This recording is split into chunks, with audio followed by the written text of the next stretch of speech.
श्री रूप सनातन भट्ट रघुनाथ, श्री जीव गोपाल भट्ट दास रघुनाथ।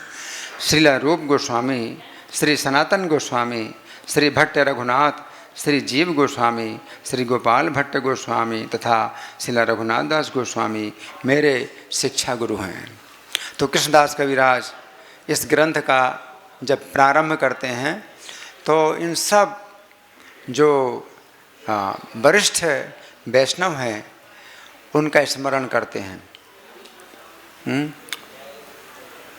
जो लिख रहे हैं चैतन्य चरितामृत लिख रहे हैं, तो पूर्ववर्ती जितने भी वैष्णव आचार्य गोस्वामी हैं तो उनका स्मरण कर रहे हैं, उनकी कृपा प्राप्त करने के लिए। तो पहले इन्होंने 36वें प्यार में 6 गोस्वामियों के नाम लिए हैं। उसके बाद कहते हैं 37वें प्यार में, ए 6 गुरु शिक्षा गुरु जे अमार, ता सबार पाद पद में कोटि नमस्कार। ये 6 मेरे शिक्षा गुरु हैं। 6 जो वृंदावन के 6 गोस्वामी। तो कृष्णदास कविराज भी वृंदावन में ही हैं, वृंदावन में ही इस ग्रंथ की रचना कर रहे हैं और कहते हैं कि ये 6 मेरे शिक्षा गुरु हैं, अतएव इनके चरण कमलों में मेरा कोटि कोटि नमस्कार है। तात्पर्य में प्रभुपाद लिख रहे हैं 6 गोस्वामियों को अपने शिक्षा गुरु स्वीकार करके लेखक विशेष रूप से ये स्पष्ट कर देते हैं कि यदि कोई इन गोस्वामियों के प्रति आज्ञाकारी नहीं है तो उसे गौड़ीय वैष्णव नहीं मानना चाहिए। तो ये वृंदावन के 6 गोस्वामी ये प्रामाणिक आचार्य हैं, भगवान चैतन्य के द्वारा ये जो है विशेष रूप से प्रामाणिक हैं। आगे प्यार संख्या 38 है। भगवानेर भक्त जत श्रीवास प्रधान, तास भार पाद पद में सहस्त्र प्रणाम। भगवान के असंख्य भक्तों में श्रीवास ठाकुर अग्रणी हैं। मैं इनके चरण कमलों में हजारों बार सादर नमस्कार करता हूँ। तो अब यहाँ पर कृष्णदास कविराज श्रीवास ठाकुर की विशेष वंदना करते हैं और क्या कहते हैं, भगवानेर भक्त जत श्रीवास प्रधान। भगवान के भक्तों में तो जो भक्त तत्व है वो श्रीवास हैं। जीव तत्व में श्रीवास, जो पंच तत्व में भगवान चैतन्य हैं वो विष्णु तत्व हैं, नित्यानंद विष्णु तत्व हैं, अद्वैताचार्य विष्णु तत्व हैं, गदाधर राधा रानी हैं तो शक्ति तत्व हैं। तो जीव तत्व केवल एक ही हैं, वो कौन है, श्रीवास। तो यहाँ कृष्णदास कविराज कहते हैं कि भगवानेर भक्त जो भगवान के भक्त में जितने हैं वो श्रीवास प्रधान हैं, तो श्रीवास ही प्रधान है। तो पंच तत्व में जो अंतिम तत्व हैं श्रीवास, तो वही जो है जीवों के जो है प्रतिनिधि हैं, सब जीवों के प्रतिनिधि वही प्रधान है, सब जीवों में वही प्रधान है क्योंकि भगवान चैतन्य की जो है संगति में है ना। तो आगे प्यार संख्या 39। अद्वैत आचार्य प्रभुर अंश अवतार, तारे पाद पद में कोटि प्रणति अमार। अद्वैताचार्य प्रभु के अंश अवतार हैं, है ना। तो अद्वैताचार्य कौन है, महाविष्णु के अवतार है ना। तो विष्णु तत्व हैं लेकिन तो अभी विष्णु तत्व हैं लेकिन वो क्या 16वीं कला हैं। अद्वैताचार्य 16वीं कला हैं भगवान श्री कृष्ण की। तो उनको जो है उनके चरण कमल में कोटि कोटि प्रणति, प्रणति का मतलब प्रणाम, तो कोटि बार प्रणाम करता हूँ अद्वैताचार्य के। प्यार संख्या 40 है। नित्यानंद राय प्रभुर स्वरूप प्रकाश, तार पाद पद में बंदो जार मोहि दास। नित्यानंद भगवान जो है प्रभु के स्वरूप प्रकाश हैं, तो अद्वैताचार्य अंश अवतार हैं। तो इस तरह से कुछ ये अंतर भी हैं। हालांकि सभी विष्णु तत्व हैं लेकिन अद्वैताचार्य विष्णु तत्व हैं लेकिन भगवान चैतन्य के संबंध में ये क्या हैं, अंश अवतार हैं। नित्यानंद प्रभु विष्णु तत्व हैं लेकिन भगवान चैतन्य के संबंध में क्या है, स्वरूप प्रकाश, भगवान के स्वरूप प्रकाश हैं। तो कृष्णदास कविराज लिख रहे हैं, तार पाद पद में बंदो जार मोहि दास। तो उनके चरण कमलों में मैं वंदना करता हूँ जार मोहि दास, जिनका मैं दास हूँ। तो कृष्णदास कविराज जो है नित्यानंद प्रभु के लिए विशेष रूप से अपना संबंध बताते हैं कि जिनका मैं दास हूँ, है ना। तो इसकी चर्चा हम करेंगे और आगे चल करके भी कि कृष्णदास कविराज ने नित्यानंद प्रभु के लिए विशेष रूप से ये बात क्यों कही कि मैं उनका दास हूँ, है ना। तो और तो किसी के लिए नहीं कह रहे हैं, है ना, लेकिन नित्यानंद प्रभु के लिए विशेष कह रहे हैं कि मैं जिनका दास हूँ, है ना। अब प्यार संख्या 41 है। गदाधर पंडितादि प्रभुर ने जय शक्ति ता सबार चरण भोर सहस्र प्रणति। मैं भगवान के अंतरंगा शक्तियों को सादर नमस्कार करता हूँ, जिनमें श्री गदाधर प्रभु प्रमुख हैं। अब यहाँ पर कृष्णदास कविराज शक्ति तत्व की बात कर रहे हैं। तो शक्ति तत्व में भगवान चैतन्य के साथ में बहुत से भक्त हैं, जैसे रूप गोस्वामी भी शक्ति तत्व हैं कि मंजरी हैं, सनातन गोस्वामी, जितने गोस्वामी हैं सब मंजरियाँ हैं, तो शक्ति तत्व हैं। लेकिन उनमें सबसे प्रमुख कौन है? गदाधर हैं, जो राधा रानी साक्षात, और पंच तत्व में भी जो है ये तीसरे संख्या में है। तो इनके लिए कृष्णदास कविराज क्या लिखते हैं? ता सबार चरण मोर सहस्र प्रणति। इन सब के चरणों में मेरे 1000 बार प्रणति है। प्रणति मतलब प्रणाम। प्यार संख्या 42 है। श्री कृष्ण चैतन्य प्रभु स्वयं भगवान ताहार पदार विंदे अनंत प्रणाम। अब श्री कृष्ण चैतन्य प्रभु के जो है चरण कमलों में अनंत प्रणाम कर रहे हैं कृष्णदास कविराज। श्री कृष्ण चैतन्य महाप्रभु साक्षात भगवान हैं, अतः मैं इनके चरण कमलों में असंख्य बार दंडवत प्रणाम करता हूँ। तो भगवान श्री चैतन्य स्वयं श्री कृष्ण है, स्वयं भगवान। तो स्वयं भगवान श्री चैतन्य महाप्रभु, और श्रीमद् भागवत में बताया गया है कृष्णस्तु भगवान स्वयं। तो श्री कृष्ण जो है साक्षात श्री कृष्ण ही स्वयं चैतन्य महाप्रभु के रूप में प्रकट हुए, स्वयं भगवान। तो इनके चरण कमलों में अनंत अनंत बार प्रणाम, कहीं पर 1000 बार, कहीं करोड़ बार प्रणाम किया। लेकिन स्वयं भगवान है चैतन्य महाप्रभु, इनके चरणों में कितने बार प्रणाम? अनंत बार ना। तो भगवान है, स्वयं भगवान है, इसलिए अनंत बार। तो इस तरह से थोड़ा अंतर रखा है ना उन्होंने, किसी को सहस्त्र प्रणाम, किसी को कोटि कोटि प्रणाम, लेकिन स्वयं भगवान है तो अनंत अनंत प्रणाम। प्यार संख्या 43। सावरणे प्रभुरे करिया नमस्कार ए छय ते हो जय छे करिए विचार।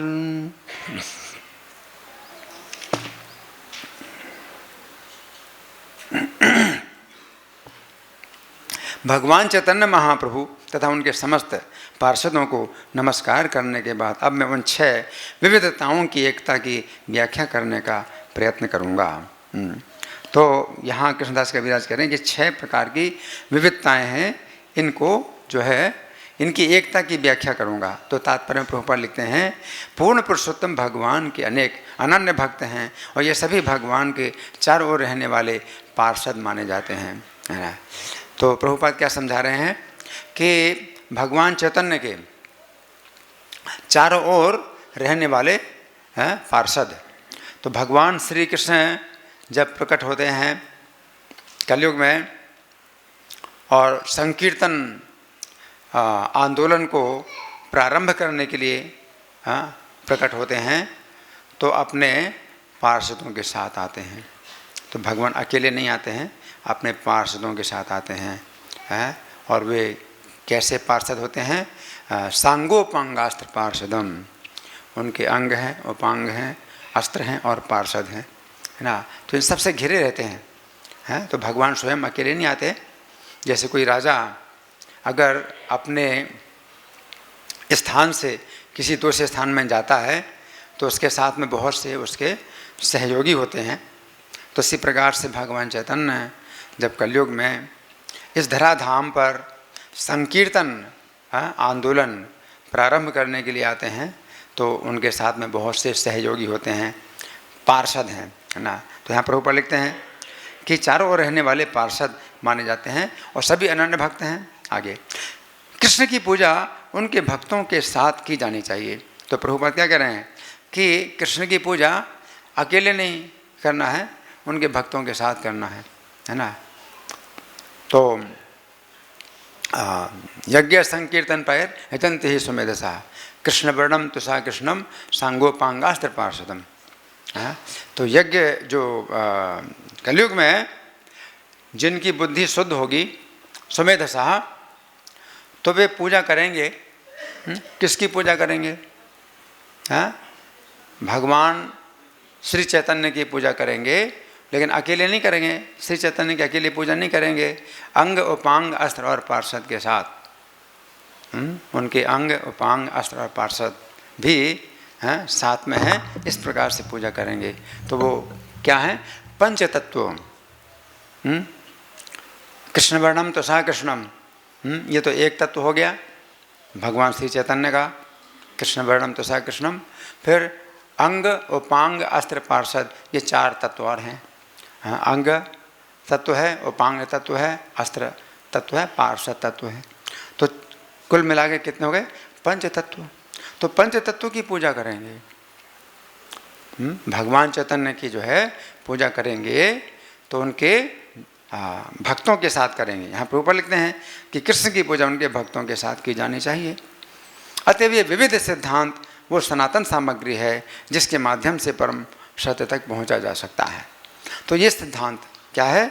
ये सनातन सामग्री। प्रभुपाद कह रहे हैं ये सब जो सिद्धांत हैं ये सनातन सामग्री है जिसके द्वारा परम सत्य तक पहुँचा जा सकता है। तो कुछ ऐसी सामग्री हमारे पास होना चाहिए कि जिसके द्वारा हम यात्रा आगे कर सकें। यात्रा, अगर कोई लंबी यात्रा हो, हमें किसी लंबी यात्रा में जाना है, तो कुछ हमारे पास सामग्री होनी चाहिए। कुछ अपने पास पैसा होना चाहिए, कुछ कपड़ा भी होना चाहिए, और कुछ लाठी होना चाहिए सहारा लेने के लिए। तो कई चीज़ें होती हैं जिसमें यात्रा में आप जो है आगे बढ़ते हैं। तो प्रभुपाद कहते हैं कुछ सिद्धांत हैं जिनको लेकर के आप चलेंगे तो आप आगे बढ़ पाएंगे। तो ये सिद्धांत, प्रभुपाद कहते हैं ये सिद्धांत ही कुछ सामग्री है, सनातन सामग्री। सनातन सामग्री का मतलब ये सामग्री ऐसी है कि कभी छोड़ना नहीं होता। तो कई बार ऐसा है कि यात्रा में आपने जो सामग्री ली तो आगे चल करके आप छोड़ देंगे, जब आपकी यात्रा पूरी हो गई तो आप उसको फेंक देंगे या छोड़ देंगे। लेकिन ये सामग्री ऐसी है, ये सिद्धांत ऐसे सामग्री है जो कभी आप छोड़ नहीं सकते, परम सत्य तक पहुंच जाए तो भी आप छोड़ नहीं सकते। तो सिद्धांत ऐसे हैं। उनमें से एक सिद्धांत ये भी है। क्या सिद्धांत है? कि कृष्ण की पूजा उनके भक्तों के साथ की जानी चाहिए। तो आप कृष्ण तक पहुंच गए तो अब ये नहीं है कि जिन भक्तों के साथ कृष्ण की पूजा की अब उन भक्तों को छोड़ दो, इस सिद्धांत को छोड़ दो, अब तो हम कृष्ण से जुड़ गए। तो यहाँ प्रभुपाद के सनातन सामग्री है। ये यात्रा की जो है सामग्री कैसी है? सनातन सामग्री है कि आपकी यात्रा पूरी हो जाए तो भी आपके साथ ये सामग्री होनी चाहिए, तो आप परम सत्य के साथ रह सकते हैं। तो भगवान श्री कृष्ण की साक्षात संगति में भी आप चले जाएं तो भी इस सामग्री को नहीं छोड़ना। ये सामग्री जो है आपके साथ रहनी चाहिए, सनातन सामग्री है। तो प्रभुपाद कह रहे हैं जिसके माध्यम से परम सत्य तक पहुंचा जा सकता है। तो माध्यम इसके जो है इसके बल पर आप पहुंच सकते हैं परम सत्य पर। यह सिद्धांत ऐसा है कि जिसके बल पर आप परम सत्य तक पहुंच सकते हैं, ये शक्ति प्रदान करेंगे। ये सिद्धांत भक्ति के सिद्धांत हैं कुछ जो आपको शक्ति प्रदान करेंगे, है ना। लेकिन ये सनातन सिद्धांत है, सनातन सिद्धांत है। आगे चल करके नहीं सिद्धांत बदल गया, आगे चल करके सिद्धांत बदल जाए, इस तरह की बात नहीं है, है ना। आगे अब प्यार संख्या 44 आप मेरे पीछे बोलिए। यद्यपि आमारे गुरु चैतन्य हृदास तथापि जानिए आमी ताहार प्रकाश। यद्यपि आमारे गुरु चैतन्य हृदास तथापि जानिए आमी ताहार प्रकाश। यद्यपि आमार गुरु चैतन्य हृदास तथापि जानिए आमी ताहार प्रकाश। बोलिए।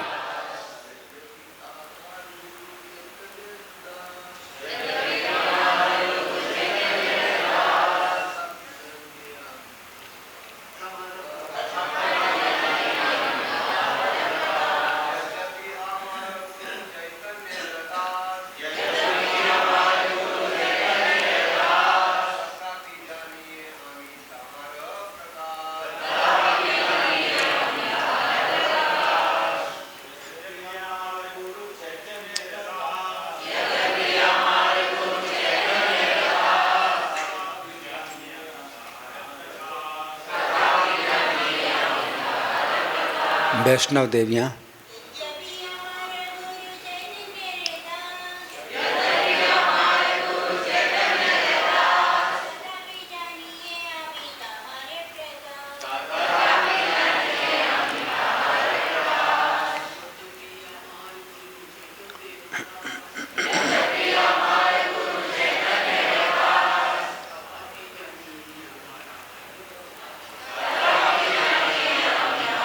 अच्छा शब्दार्थ बोलिए। यद्यपि, यद्यपि आमार मेरे गुरु गुरु चैतन्य चैतन्य महाप्रभु के दास दास तथापि तथापि जानिए जानता हूँ आमी मैं ताहार भगवान के प्रकाश प्रत्यक्ष प्राकट्य। अनुवाद मेरे पीछे बोलिए। यद्यपि मैं जानता हूँ कि मेरे गुरु श्री चैतन्य के दास हैं, तथापि मैं उन्हें भगवान के स्वयं प्रकाश के रूप में जानता हूँ। तो अब तात्पर्य पढ़ने से पहले समझेंगे इस प्यार में कृष्णदास कविराज किसकी बात कर रहे हैं। यहाँ तो यद्यपि अमार गुरु मेरे गुरु चैतन्य के दास हैं, लेकिन गुरु कौन है ये तो नहीं बताया कि गुरु कौन है, हैं? तो हमें समझना है कि इसके पहले प्यार में हमने ये जो है बात पढ़ी थी कि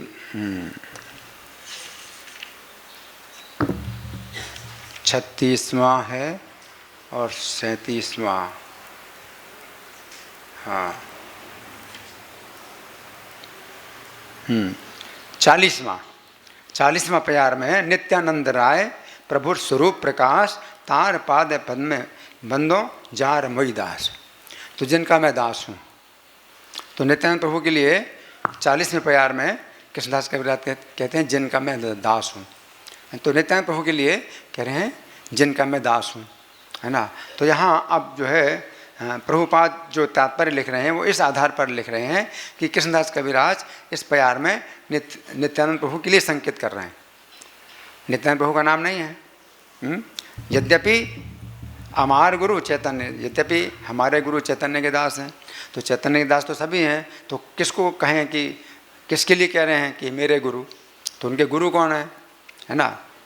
तो प्रभुपाद जो है प्यार संख्या 40 के अनुसार इसका जो है अर्थ ले रहे हैं कि नित्यानंद प्रभु के लिए कृष्णदास कविराज लिख रहे हैं कि यद्यपि अमार गुरु चैतन्य दास, यद्यपि फिर तथापि, ये सब जो है पूरा वाक्य तब होता है पूरा जब यद्यपि के साथ में फिर तथापि हो।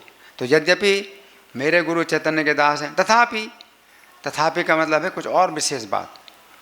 यद्यपि वो चैतन्य के दास हैं तो सभी हैं चैतन्य के दास, तथापि कुछ और विशेषता है। तथापि जानिए आमी, मैं जानता हूँ ताहार प्रकाश, कि वो भगवान के प्रकाश हैं। तो अपने जो है जो गुरु हैं जिन्होंने मार्गदर्शन दिया आध्यात्मिक दिशा में, तो उनका कुछ विशेष महत्व अपने को समझना है। तो तथापि शब्द इसलिए आता है। यद्यपि का मतलब है कि सामान्य बात है, भाई मेरे गुरु चैतन्य के दास हैं और चैतन्य के दास तो सभी भक्त हैं, तो इसका मतलब है कि मेरे गुरु भी चैतन्य के दास हैं, तो कोई खास बात तो नहीं है। तथापि नहीं, खास बात है। तथापि, तथापि जाने आमी ताहार प्रकाश, कि हम जो है मैं जानता हूँ उनको कि वो चैतन्य के प्रकाश हैं, यानी साक्षात प्राकट्य हैं, साक्षाधारित्व समर्थ शास्त्र, है ना। अब हम सुनेंगे प्रभुपाद तात्पर्य में क्या लिखते हैं। श्रील प्रभुपाद की जय। तो जो इसमें 3 हिस्से हैं तात्पर्य के।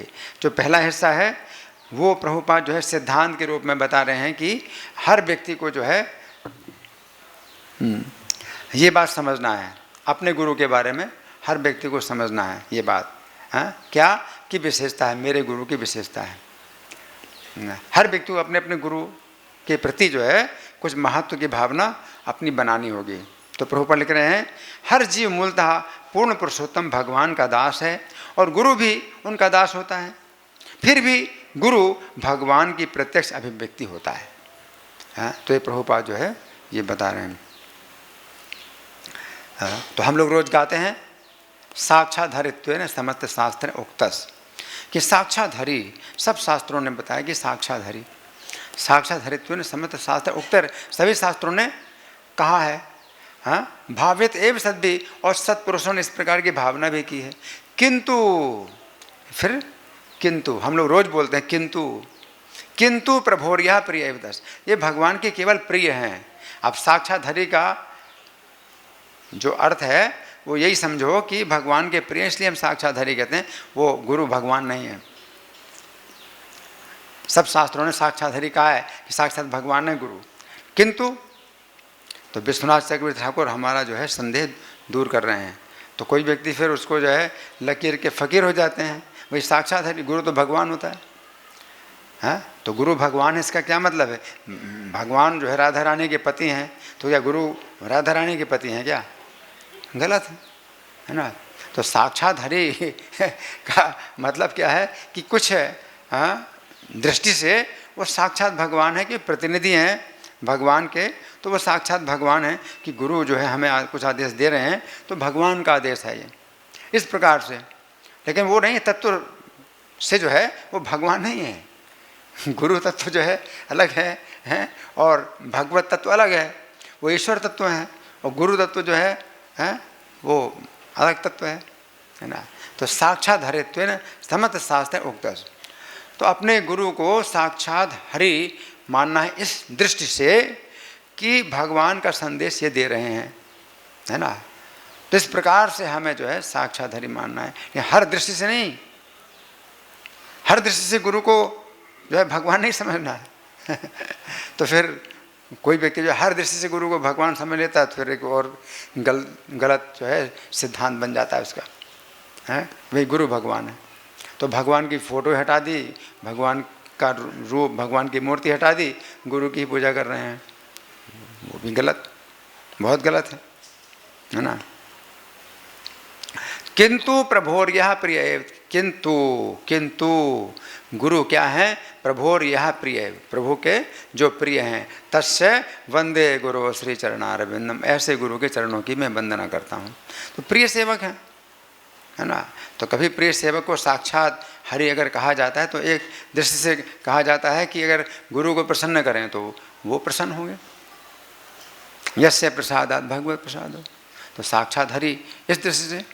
या कभी गुरु को भगवान से बड़ा भी माना जा सकता है, एक दृष्टि से गुरु भगवान से ही बढ़ करके हैं कि यस्य प्रसादात् भगवत प्रसादो, जिनको प्रसन्न करने से भगवान प्रसन्न होते हैं। और यस्या प्रसादान् न, अगर जिनको प्रसन्न ना किया तो फिर कोई गति नहीं, फिर भगवान आपको कुछ नहीं पहचानेंगे। तो गुरु भगवान से बढ़ करके हो गए इस दृष्टि से। अभी आपका संबंध गुरु से ही है और भगवान आपकी परीक्षा ले रहे हैं कि मेरे सेवक के साथ में ये कैसा व्यवहार करता है। अगर आप उल्टा व्यवहार करेंगे तो भगवान दूर हो जाएंगे कि फिर मेरे साथ क्या करेगा, मेरे साथ कैसे संबंध बनाएगा अगर मेरे सेवक के साथ संबंध नहीं बना रहा है। तो इस दृष्टि से वो गुरु भगवान से ही बढ़ करके तो एक दृष्टि से। लेकिन अब हर दृष्टि से कहें गुरु भगवान से बढ़ करके है तो ये भी गलत है ना।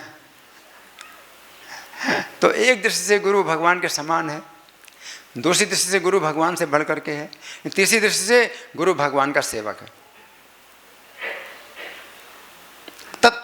तत्व की दृष्टि से गुरु भगवान का सेवक है, भगवान का जो है भक्त हैं, भगवान के भक्त हैं। तो ये तत्व है। गुरु तत्व जो है स्वतंत्र नहीं है भगवान से। लेकिन एक दृष्टि से गुरु स्वतंत्र है भगवान से कि आप गुरु को प्रसन्न करो तो भगवान प्रसन्न होंगे। भगवान तो वशीभूत हैं गुरु के, है। और गुरु को अगर प्रसन्न नहीं करते तो भगवान जो है फिर कुछ भी नहीं समझते। आप गुरु को प्रसन्न नहीं कर सकते तो भगवान आपको कुछ भी नहीं समझ सकते, है ना। तो भगवान जो है पूर्ण रूप से गुरु के आश्रित हैं। लेकिन गुरु जो है स्वतंत्र नहीं हैं, वो भगवान ही के द्वारा भेजे गए हैं, भगवान ही भेजते हैं गुरु को।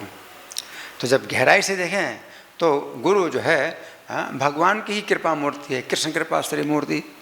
जब कहें भगवान की कृपा की मूर्ति है ना। कारुण्य घना घनत्वम, हम लोग रोज गाते हैं, संसार दावन लोका त्राणाय कारुण्य घना घनत्वम। तो भगवान जो है करुणा के समुद्र हैं, और जो गुरु हैं, हरि बोल, आवाज़ ठीक है, और जो गुरु हैं वो करुणा के बादल हैं। तो करुणा के समुद्र से ही करुणा का बादल बनता है, पानी के समुद्र से पानी का बादल बनता है। तो बादल कहाँ से बना? समुद्र से ही बना। तो जो गुरु हैं वो करुणा के समुद्र से ही करुणा का बादल बन करके आए हैं और करुणा की वर्षा कर रहे हैं। तो समुद्र तो खुद नहीं आता पानी बरसाने के लिए, समुद्र से बादल बनता है और बादल पानी बरसाने के लिए आता है आपके पास।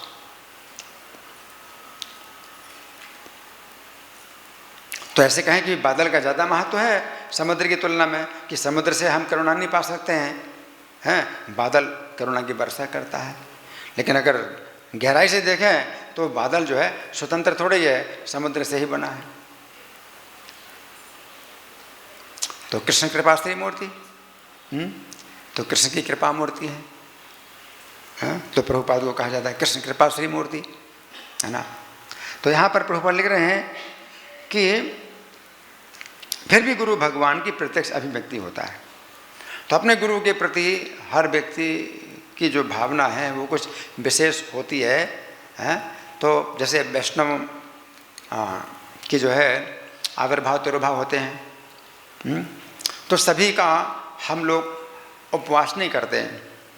जैसे रूप गोस्वामी, सनातन गोस्वामी के भी आविर्भाव तिरुभाव आते हैं, तो हम लोग उपवास नहीं करते हैं, है ना। लेकिन जो हमारे गुरु हैं या गुरु के गुरु हैं, तो जगन्नाथ दास बाबा जी तक का जो है हम लोग उपवास करते हैं, ठीक है, क्योंकि हमारे निकट है, वो हमारे निकट है, तो उनको हम विशेष महत्व देते हैं।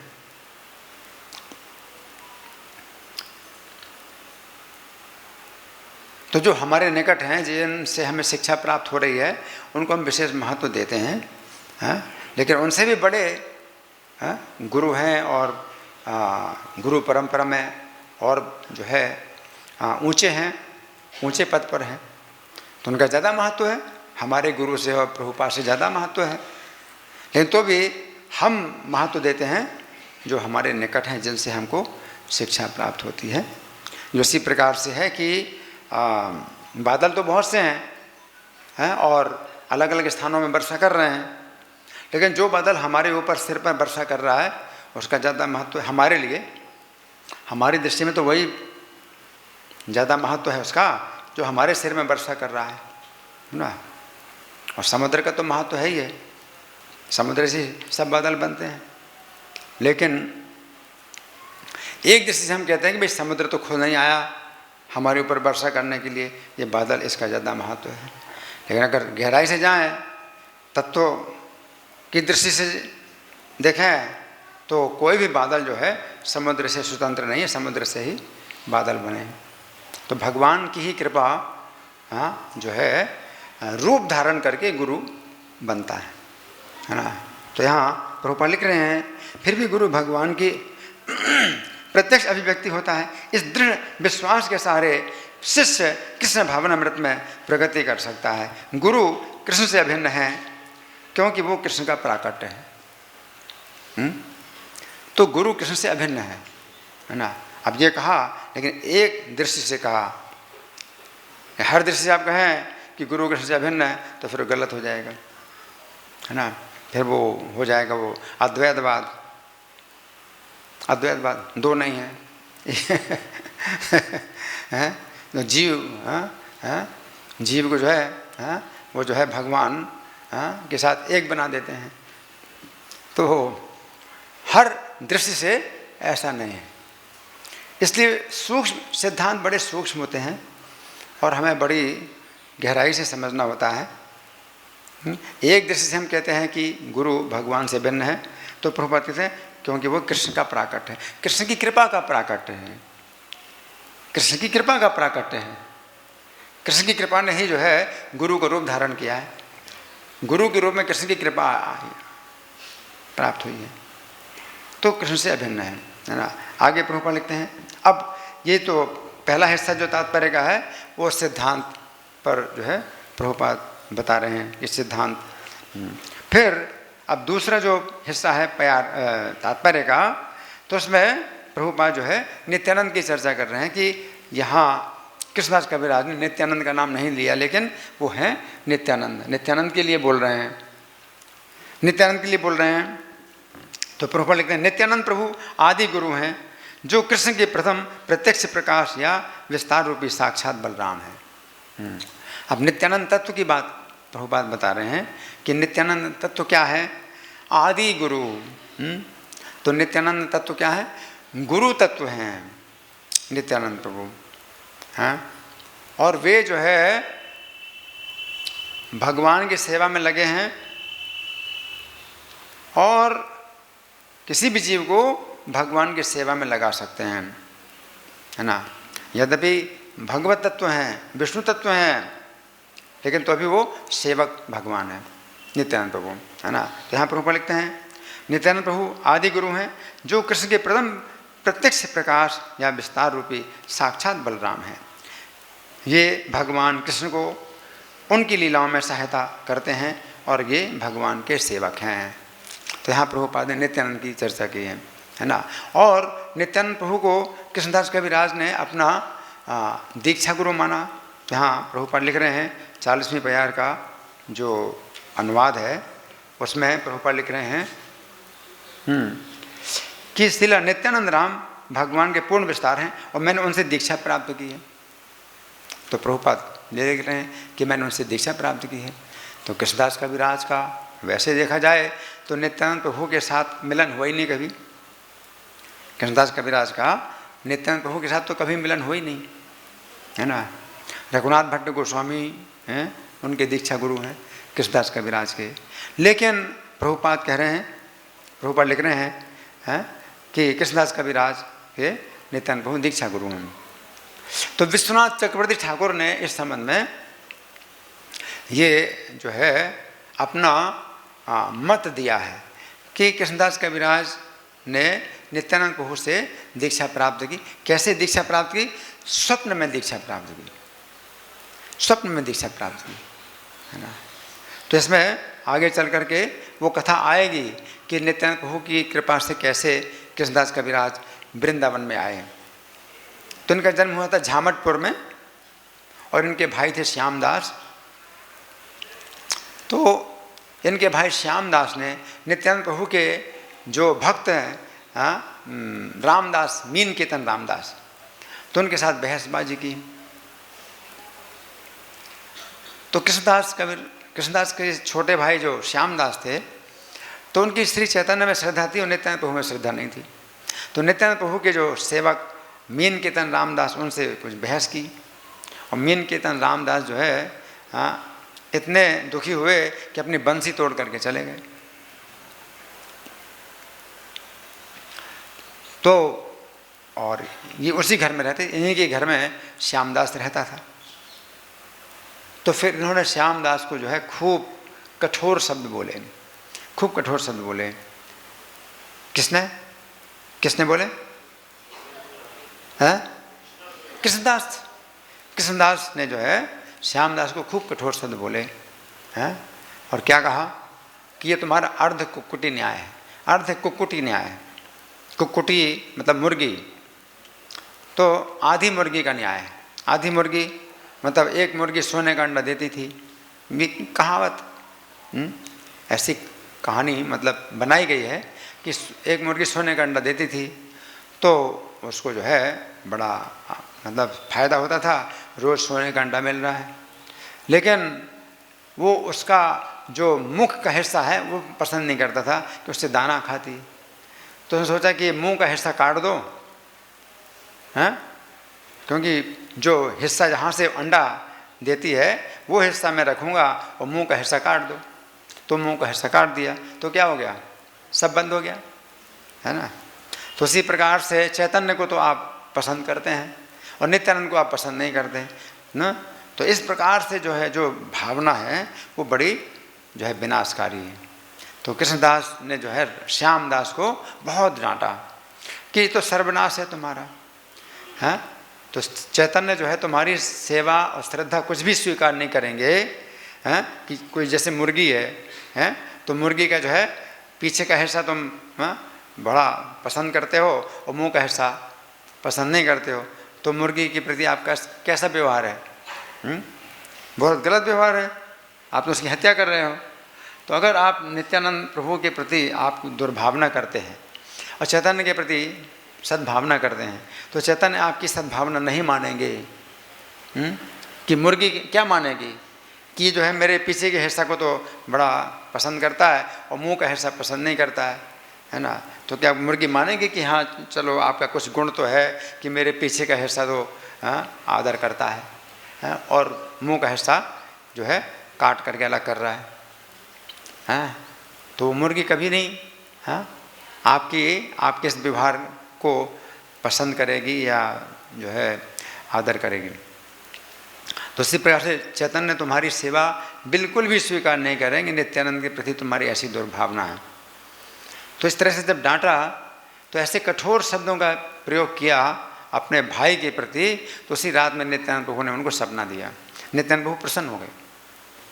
तो देखो कभी भगवान को प्रसन्न करने के लिए आपको कठोर बनना पड़ता है, और आप कठोर शब्दों का प्रयोग करते हैं किसी व्यक्ति का जो है आप वाणी से दंड देते हैं, उसने अपराध किया नित्यानंद प्रभु का, और कृष्णदास ने जो है श्यामदास को बहुत डांटा। तो भगवान नित्यानंद इतने प्रसन्न हुए कि सपना दिया कृष्णदास को और कहा कि तुम जो है अब वृंदावन जाओ, वृंदावन में तुम्हारी सब कामनाएं पूरी होंगी। तो नित्यानंद प्रभु ने जो है उनको आदेश दिया कि तुम वृंदावन जाओ, यानी घर छोड़ दो, इस घर को छोड़ दो। अब श्यामदास की जो दुर्दशा होगी वो हो नहीं होगी, तुम छोड़ के जाओ। तुम्हारे कारण उसकी रक्षा अगर हो रही है तो तुम जाओ, अब इसको भोगने दो अपना जो अपराध किया है।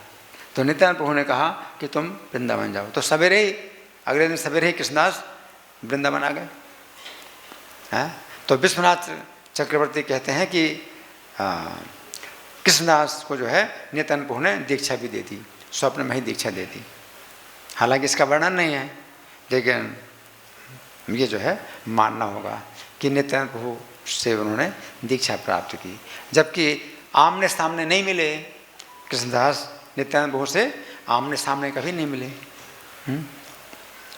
तो इस तरह से यहाँ प्रभुपाद लिख रहे हैं नित्यानंद प्रभु के प्रति कि कृष्णदास कविराज का संकेत नित्यानंद प्रभु के प्रति है। तो वो कह रहे हैं कि यद्यपि आमार गुरु चैतन्य रे दास, कि हमारे गुरु चैतन्य के दास हैं। तो नित्यानंद प्रभु जो है अपने को चैतन्य के दास के अलावा और कुछ नहीं समझते। वे अपनी महिमा कुछ भी नहीं मानते कि मेरी कुछ भी महिमा है, हम उनकी बड़ी महिमा है ना। तो जितने जो है जीव हैं उनके दृष्टि में नित्यानंद प्रभु जो है बहुत महत्वपूर्ण है, और शेष जी के रूप में पृथ्वी को धारण करते हैं। तो 1000 फणों में से उनके 1000 सिर हैं या फण, तो 1000 सिरों में से किस फण पर पूरी पृथ्वी रखी हुई है उन्हें पता नहीं चलता। जैसे सरसों का दाना आपके सिर में रखा हो तो आपको पता चलेगा क्या? आपके सिर में कोई सरसों का दाना रख दे तो आपको पता चलेगा? नहीं पता चलेगा। तो कितनी महिमा है नित्यानंद प्रभु कि शेष जी के रूप में जो है पृथ्वी को जब धारण करते हैं तो 1000 फणों में उन्हें पता नहीं चलता कि कौन से फण पर जो है पृथ्वी रखी हुई है। आपके सिर में जैसे सरसों का दाना कितना छोटा होता है, तो उनका जो है शरीर कितना विशाल है कि उनके फण में इतनी बड़ी जो भूमंडल, इतना बड़ा भूमंडल है, उसका आकार जो है इतना छोटा है कि सरसों का दाना जैसे आपके सिर में बिल्कुल छोटा सा होता है। आपके सिर की तुलना में सरसों का दाना कितना छोटा है, उसी प्रकार से उनके फण की तुलना में पृथ्वी का आकार कितना छोटा है। तो नित्यानंद की महिमा तो बहुत है, लेकिन नित्यानंद जो है अपनी महिमा नहीं मानते। अगर उनकी कुछ महिमा है तो चैतन्य की कृपा से मानते हैं। तो नित्यानंद अपने को स्वतंत्र मानते नहीं कि वो स्वतंत्र ईश्वर है ना। तो कृष्णदास कबीराज लिख रहे हैं, यद्यपि हमार गुरु चैतन्य दास, यद्यपि हमारे जो गुरु हैं चैतन्य के दास हैं, तथापि लेकिन मैं तो उनको विशेष मानता हूँ। क्या कि तथापि जाने अमित आहार प्रकाश, कि उनके जो है प्रकाश हैं। तो उनके प्रकाश चैतन्य के प्रकाश हैं। जैसे सूर्य के प्रकाश से ही आप सूर्य को देख पाते हैं, सूर्य के प्रकाश से ही आप सूर्य को देख पाते हैं। सूर्य को देखने का और कोई उपाय नहीं है, किसी भी प्रकाश के द्वारा आप सूर्य को नहीं देख सकते। आप कितनी भी प्रकाश की व्यवस्था कर लें लेकिन सूर्य को आप नहीं देख सकते। लेकिन जब सूर्य आएगा सामने तो अपने सूर्य के प्रकाश से ही आप सूर्य को देख सकते हैं। तो भगवान नित्यानंद जो है क्या है, चैतन्य के प्रकाश हैं। तो नित्यानंद के द्वारा ही जो है आप चैतन्य को देख सकते हैं, समझ सकते हैं ना। तो अब नित्यानंद तत्व की बात प्रभुपाद जो कर रहे हैं ये तात्पर्य का दूसरा हिस्सा है। तो प्रभुपाद लिख रहे हैं, नित्यानंद प्रभु आदि गुरु हैं जो कृष्ण के प्रथम प्रत्यक्ष प्रकाश या विस्तार रूपी साक्षात बलराम हैं। ये भगवान कृष्ण को उनकी लीलाओं में सहायता करते हैं और ये भगवान के सेवक हैं। तो नित्यानंद तत्व की बात आ गई। अब तात्पर्य का जो है तीसरा हिस्सा है। अब जो तीसरा हिस्सा है वो जो है अपने लिए, हमारे लिए प्रभुपाद जो है सिद्धांत देने की हमें क्या करना चाहिए। क्योंकि प्रभुपाद के तात्पर्य इस समय के अनुसार जो है शिक्षा देते हैं। तो प्रभुपाद के तात्पर्य की विशेषता यह है कि इस समय की जो हमारी स्थिति है तो हमें क्या करना है, तो इसमें जो है प्रभुपाद प्रकाश डालते हैं। तो प्रभुपाद के तात्पर्य इस दृष्टि से बड़े उपयोगी हैं कि आपको जो है इस समय के लिए भी मार्गदर्शन देते हैं प्रभुपाद के तात्पर्य। तो प्रभुपाद लिख रहे हैं, हर जीव सनातन रूप से श्री कृष्ण चैतन्य का दास है।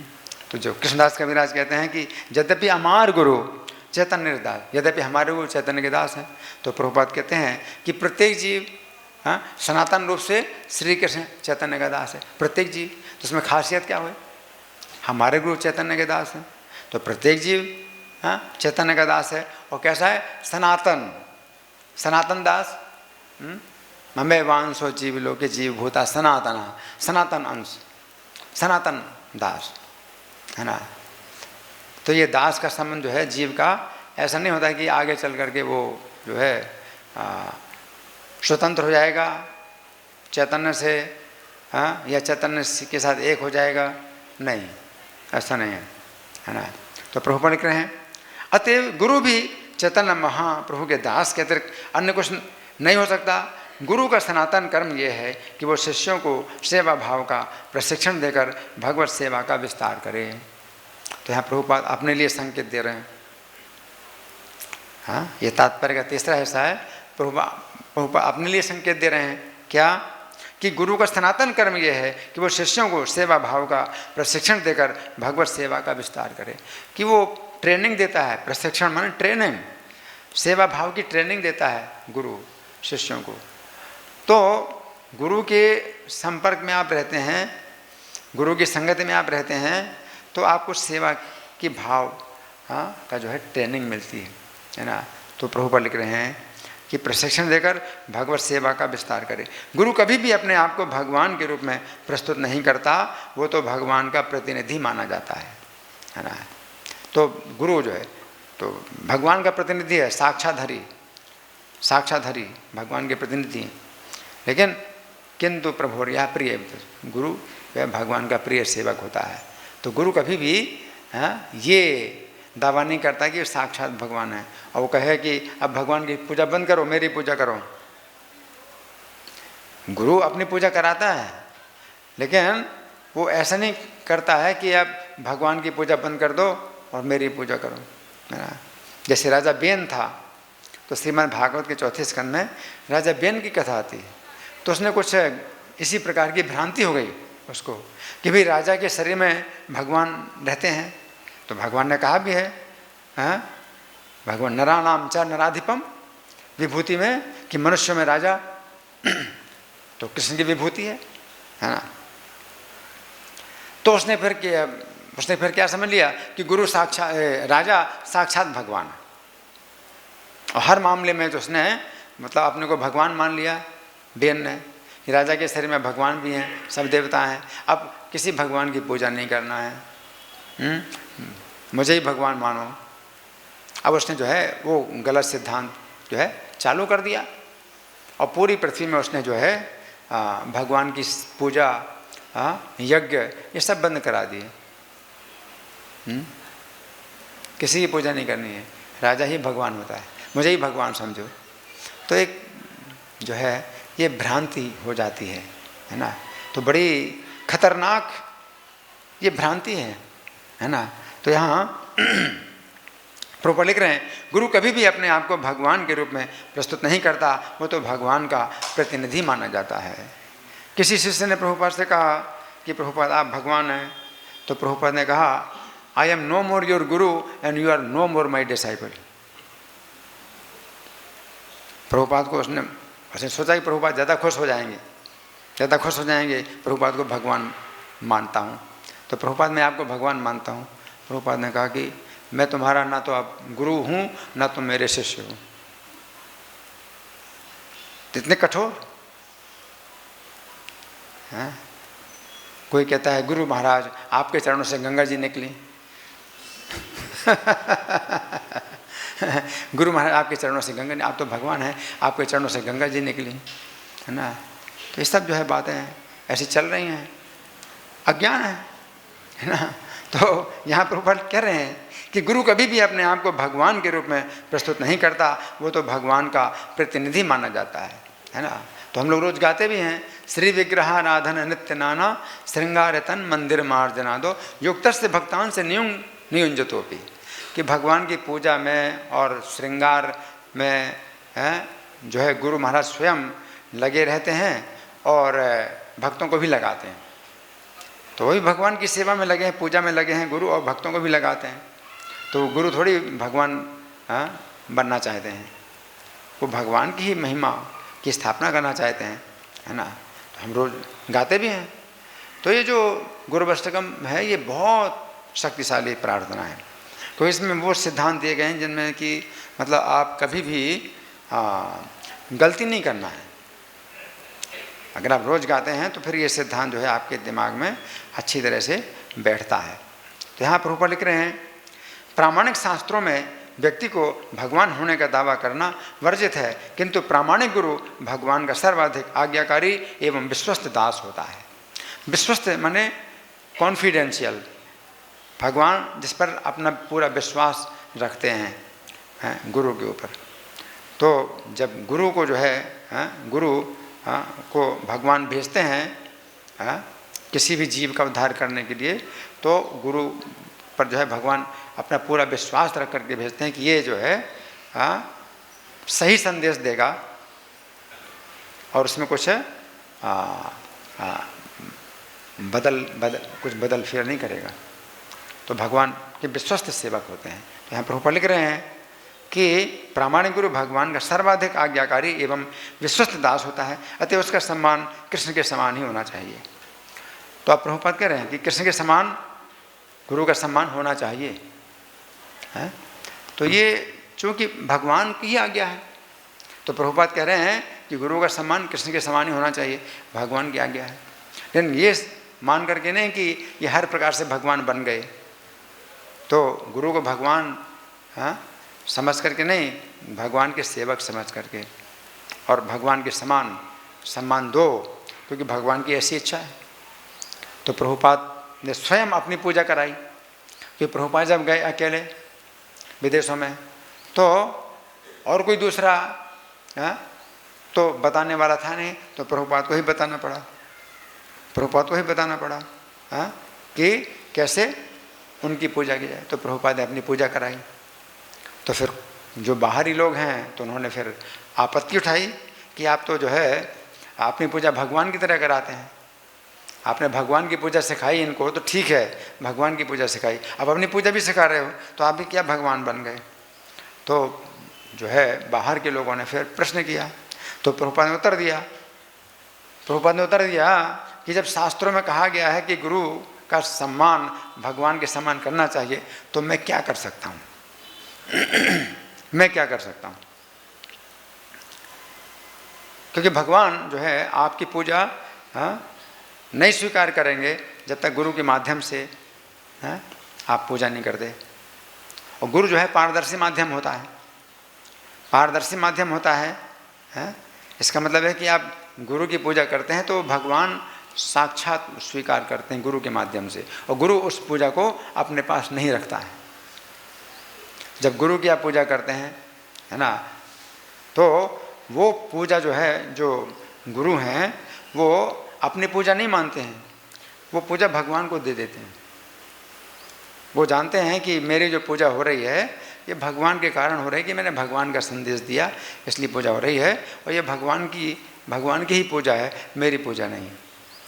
जैसे इंद्र की पूजा हो रही थी, ब्रजवासी लोग इंद्र की पूजा कर रहे थे, तो भगवान ने क्या देखा कि इंद्र के मन में गर्व हो रहा है, क्या कि मेरी पूजा हो रही है, ये लोग मेरी पूजा कर रहे हैं, तो भगवान ने पूजा बंद करा दी। अब भगवान तो ब्रजवासियों के बीच में है और इंद्र अपने स्वर्ग में है, लेकिन भगवान की दृष्टि तो हर जगह है, तो इंद्र के ऊपर भी भगवान की दृष्टि है। और जब उन्होंने देखा कि इंद्र के अंदर ये गर्व है कि मेरी पूजा हो रही है, ब्रजवासी लोग मेरी पूजा कर रहे हैं, तो भगवान ने पूजा बंद करा दी। इंद्र का गर्व भंग करने के लिए पूजा बंद कराई, और गिरिराज की पूजा कराई। तो गिरिराज भगवान के जो है शुद्ध सेवक हैं, तो गिरिराज की जब पूजा कराई तो गिरिराज ने अपनी पूजा नहीं मानी, है ना, गिरिराज ने अपनी पूजा नहीं मानी। गिरिराज ने क्या माना? गिरिराज ने माना कि भगवान जो है मुझे माध्यम बना रहे हैं अपनी पूजा का, मेरे माध्यम से भगवान अपनी पूजा करा रहे हैं, तो माध्यम बन गए। तो पारदर्शी माध्यम, अंग्रेजी में बोलते हैं ट्रांसपेरेंट मीडियम, ट्रांसपेरेंट मीडियम। हाँ, तो वो जो है उसमें से 1% भी पूजा अपनी नहीं मानते।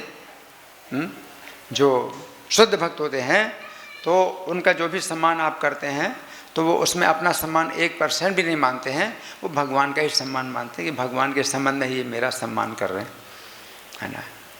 तो प्रभुपाद ये भी कहा करते थे कि सामान्यतया जो भक्त होते हैं अपने पैर नहीं छूने देते किसी को। जो जनरल पब्लिक होती है तो पैर छूती है हमेशा साधु के, है ना। तो हम लोग कहीं जाते हैं तो लोग पैर छूने लगते हैं, और अगर आप नहीं उनको रोक पाते हैं और वो पैर छू रहे हैं तो आप हाथ जोड़ करके आप जो है ये जो उनका सम्मान है वो आप गुरु परंपरा को दे दो ना। हरे कृष्ण, हाथ जोड़ लिया, इस तरह से गुरु परंपरा को आपने दे दिया और भगवान तक पहुंच गया।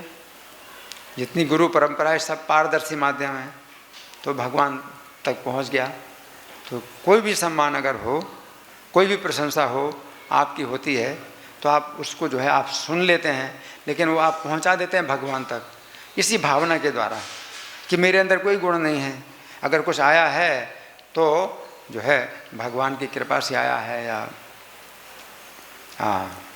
गुरु की कृपा से आया है, तो वो जो है भगवान को जो है दे देता है या अपने गुरु को देता है, तो वो गुरु के माध्यम से भगवान तक पहुंच जाती है। तो इस तरह से जो भक्त होते हैं तो वो कोई भी पूजा होती है, कोई भी सम्मान होता है तो वो जो है भगवान तक पहुंचा देते हैं। तो यहाँ प्रभुपाद का तात्पर्य समाप्त हो गया है ना। तो वैसे तो समय हो गया है पूरा, फिर भी आप लोगों की ओर से कोई 1-2 प्रश्न हो या कोई चर्चा हो या मैं प्रश्न करूं, कोई प्रश्न है? हरे कृष्ण। अभी आप लोग बैठिए, अभी उठना नहीं चाहिए है। अभी 1-2 प्रश्न अगर हो रहे हैं तो ये भी कथा क्लास का ही जो हिस्सा है और ऐसे उठ के नहीं जाना चाहिए। हाँ बोलिए। हरे कृष्णा। आप हरे बोल। बहुत सुंदर आपने जो है व्याख्या की है, उसके लिए आपका कोटि कोटि धन्यवाद। तो बहुत सुंदर तरीके से आपने गुरु तत्व और भगवत तत्व को किस तरीके से एक समान भी है और बढ़कर के भी है और कम भी है, तीनों तरीके से आपने जो है बहुत सुंदर व्याख्या की है, उसके लिए आपका कोटि कोटि धन्यवाद प्रभु जी का। हरि बोल को बोल करके हम साथ ही प्रभुपाद ने ये कहा कि गुरु और कृष्ण जो है वो रेल की दो समानांतर लाइन हैं। तो गुरु जिस प्रकार से रेलगाड़ी दो पटरी पे दौड़ती है, उसी प्रकार से गुरु और कृष्ण रेल की दो समानांतर लाइनें हैं।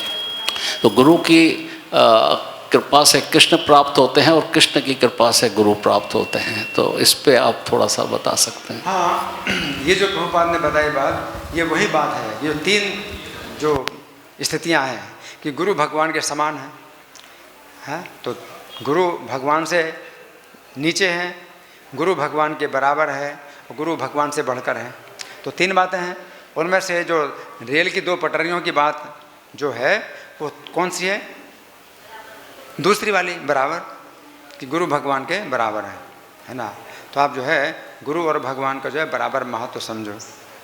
तो इस तरह से भी जो है होता है। शुरू में क्या है? शुरू में आप गुरु को ही जानते हैं, आप भगवान को नहीं जानते, आप गुरु को ही जानते हैं, है ना। भगवान से आप बहुत दूर हैं। लेकिन आगे चल कर के फिर क्या होता है? गुरु और भगवान दोनों आपको जो है मिलते हैं, तो दोनों साथ साथ हैं, तो दोनों को बराबर आप समझिए, है ना। और फिर आगे चल कर के जो है भगवान आप भगवान के आप निकट आ जाते हैं। तो फिर आप अगर भूल जाते हैं गुरु को, तो वो फिर भूलना नहीं कहलाता है। वो भगवान की सेवा में कोई लग जाए और फिर वो अपने को ही भूल जाए, तो फिर उसमें वो दोष नहीं लगता कि मैं गुरु को भूल गया। तो गुरु को अपनी ओर से नहीं भूलना है, लेकिन अगर भगवान भुला दें तो आप अपने को भी भूल जाते हैं, है ना। अपना स्वरूप जब प्राप्त हो जाता है, तो अपना स्वरूप प्राप्त हो जाता है, तो फिर जो है वो ना तो अपने को याद रख पाता है, ना अपने गुरु को याद रख पाता है। तो फिर वो भगवान ही जो है भगवान के साथ है, भगवान की प्रत्यक्ष संगति में है, तो वो अलग बात होती है। लेकिन अपनी ओर से ये नहीं होता है कि अब मैं भगवान को मैंने प्राप्त कर लिया, अब जो है इनको जो है ऐसे ही फेंक दो, जैसे कि आपने जो है छिलका फेंक दिया, फल का जो है गूदा निकाल लिया और छिलका फेंक दिया। ऐसे गुरु से आपने भगवान को प्राप्त कर लिया और गुरु को आप जो है अब फेंक रहे हैं, तो ऐसा नहीं होता है। तो प्रहलाद जी स्तुति करते हैं नरसिंह भगवान की। तो नारद जी से उन्होंने माता के गर्भ में जो सुना था वो ज्ञान उनको याद था। तो भगवान नरसिंह देव साक्षात प्रहलाद जी के सामने हैं और प्रहलाद जी कह रहे हैं कि मैं नारद जी को कैसे भूल सकता हूँ कि उन्होंने मुझे जो है शिक्षा प्रदान की। तो भगवान साक्षात हैं नरसिंह भगवान प्रहलाद जी के। वो कह रहे हैं मैं अपने गुरु नारद जी को कैसे भूल सकता हूँ जिन्होंने शिक्षा प्रदान की। तो जब अपनी पहचान है कि अपना समाज, अपना परिवार, इसमें अपनी पहचान है, तो फिर जो है हम ऐसे भक्तों को नहीं भूल सकते जिन्होंने हमें मार्गदर्शन दिया। लेकिन जब अपनी ही पहचान भूल गए और अपने स्वरूप में आ गए, तो फिर वो चीज़ फिर वो नहीं होती कि भाई अब हम गुरु को भूल गए। नहीं, अब वो गुरु जो है वो भगवान ही थे जो कि गुरु के रूप में आया, गुरु को भेजा, तो सब कुछ अब भगवान जो है अब भगवान ही सब कुछ हो गए। वासुदेवा सर्वमिति सब महात्मा सुदुर्लभा। तो वासुदेव सर्वम, तो अपना स्वरूप तत्व मालूम हो जाता है। तो स्वरूप में अगर कोई व्यक्ति आ जाए तो वो अपने पहले के जो पहचान है वो सब अगर भूल गया तो अलग बात है। लेकिन ये नहीं हो सकता है कि पहले की पहचान मेरी सब कुछ थी तो लेकिन मैं गुरु को जो है भूल जाऊं और बाकी जो है सब अपने संबंध बनाए रखूं, तो ये नहीं हो सकता। ठीक है ना। धन्यवाद। ग्रंथराज श्री चैतन्य चरितामृत की जय, श्रील प्रभुपाद की जय।